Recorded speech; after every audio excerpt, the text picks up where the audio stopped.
Good day. Today, we will be interviewing the two individuals about the Bill of Rights. One of the topics in our CWT is subject. Through this interview, we hope to learn their thoughts and understanding of its importance in our daily lives. This is Janelle Helig. Let's go. Hello ma'am, good afternoon. I am Lennon Fernand, a first year biopsychology student at Siguros del Memorial College. Today I would like to conduct an interview about the Bill of Rights. Is it okay? Yes. So the first question is, why is the Bill of Rights essential in a democratic society like the Philippines? And how does it protect individuals from the possible abuse of government power? The Bill of Rights is really important because it protects the freedom and dignity of every Filipino. And it makes sure the government does not abuse its power and the people are treated fairly. Kaya ipanalikdan sa niini ang atong mga batakang katungod sama sa kagawasan sa pagpapahayag sa opinyon o kagawasan sa relihiyon. Ipanalikdan sa niini ang pribasya sa matag tao o isiguro na ang tanan adunay patas ug makatarunganong pag-usay sa kaso subay sa balaod. So there will be follow-up questions in the question number 1. So first is, do you think all Filipinos are equally able to enjoy their rights? Why or why not? For me is no. Kay bisan o parihas ang katungod sa tanan, ubos sa konstitusyon, dili tanan makatagamtam niini tungod sa tanan, tungod sa kakabos, diskriminasyon, kakulang sa edukasyon ug kalisod nga nagpagkuha og legal nga tabang. Okay, so next follow-up questions. What could happen if the Philippines did not have a Bill of Rights? If the Philippines did not have a Bill of Rights, the government might abuse its power. Often, people might lose some of their freedoms, be treated unfairly. They might even be punished without a trial. This could also make the country's democracy weaker. Okay, so next questions. Okay? Can individual rights under the Bill of Rights ever be limited by the government? Yes. Because the government can limit some rights only if it is really necessary. The government might need to limit rights to keep people safe or to protect the country. Apan, kinahanglan adunay ligupon nga rason ang gobyerno sa paglimitar sa katungod sa usa ka tawo o kinahanglan kini mosunod sa konstitusyon. Busa, importante kaayo ang Bill of Rights aron mapanalikdan ang katungod sa matag usa. So the follow-up question of number 2. First is, do you think the government sometimes goes too far in limiting people's rights? Why or why not? Yes, that can happen if the government limit rights much or does not follow the law. It is not fair. Then the government should always make sure it is not taking away people's freedom or freedoms. The government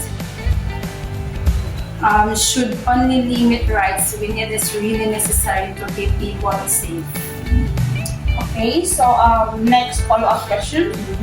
How can ordinary citizens protect and exercise their constitutional rights? Mapanalikdan sa mga lungsuranon ng ilang katungod, pinaagi sapagkat ang sa konstitusyon o pagtuman sa balaod. Usa pa, kinahanglan usab nga mapahayag sila sa ilang opinyon sa responsableng paagi. Motambong o mobotar sa eleksyon o moapil sa mga kalihukan sa komunidad. Ug kung adunay paglapas sa ilang katungod, kinahanglan usab nila kining i-report sa hustong otoridad ug maayo ug legal nga tabang kung kinahanglan. Okay, so that's all. Thank you for your time and participation. Thank you. Siya si Janelle, niya ikaw si kanang Kuya Renato, then ako si Luisa Kuya, then mga first year college mi sa Sir MC Kuya Psychology program. Niya, kani nga questions kuya kay sa about ni sa katong NSTP na mga subject niya. About ni siya sa kanang Bill of Rights. Niya, kanang opinionated na jud kuya, pwede ra jud. Niya, ang unang question kay upat mi sa ka question. Ang unang question is kanang para sa imuha kuya kay importante ba or gamit ba ang Bill of Rights sa Pilipinas? Oo.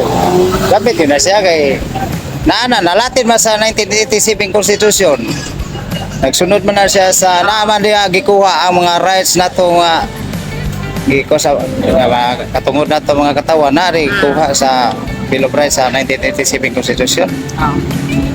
Yeah, ikaduha nga question kay kuya kay kanang tungo ay kanang pwede ba nga ang usa ka tao ordinaryo or bisag unsa siya nga unsa iyang status pwede ba siya malimit sa Bill of Rights? Dili na siya. Kung kung balaod ato ko nga usay katungod sa tao dapat usay balaod nga ato gi-implementar sa Pilipinas ato mo na sundon. Kay di matawagan na nga law abiding citizen kung dili ta musunod sa balaod kay gipanday ang balaod sa Pilipinas para sundon sa katawhan. Okay. Nya sunod kuya kay para sa imuha equal ba ang kanang pag-deliver sa mga rights nato mga tao? Sa ako tan-aw ron sa pangitabo diri sa nasod nato napoy makita nato nga murag di sa equal kay ang uban dali ra madakpan dali ra maisyuhan pero nagani uban nga nay kaya dugay po mapriso samantala nang uling ra gani ang tao dali ra kay mapriso wala usay nga murag aminaw na ko dili equal pero kung basahon nato ng balaod sa Pilipinas dapat equal yun di ba? Okay, kaya last question. Para sa imuha kaya kay kanang usahay ba kanang ang gobyerno kay nag-abusar ba sa ilahang kuan sa paglimit sa mga tao sa ilahang rights? Bibi naagod na usahay pod kay usahay pod nganong na may mga tao nga nisaka sa bukid. Tungod pod kay sila dinaog-daog sa inustisya diri sa ato balaod sa Pilipinas. Kay usahay pod ang naa sa katungdanan sa gobyerno gamiton man po ilang gahom isip na sila ihawod sa gobyerno pero ang makaluloy pagkatong mga tao ra po nga mga ultimo ba usay man nga usay ang tao di nato ko na nganon sila nga nisaka sa bukid tungod ba na nga dili mao ang pagdaba sa gobyerno nato des Pilipinas. Ora na kaya? Mara na. Sige, thank you kaya, thank you. Mara na siya. Thank you, Jude. God bless. As we come to the end of this interview, we have gained a deeper understanding of the importance of the Bill of Rights in our country. We learned that it protects the rights and freedom of every Filipino and serves as a safeguard against the possible abuse of government power. We also learned that while some rights may be limited in a certain situations, these limitations must always be reasonable, based on the law, and consistent with the Constitution. This discussion has reminded us that knowing our rights is just as important as respecting the rights of others.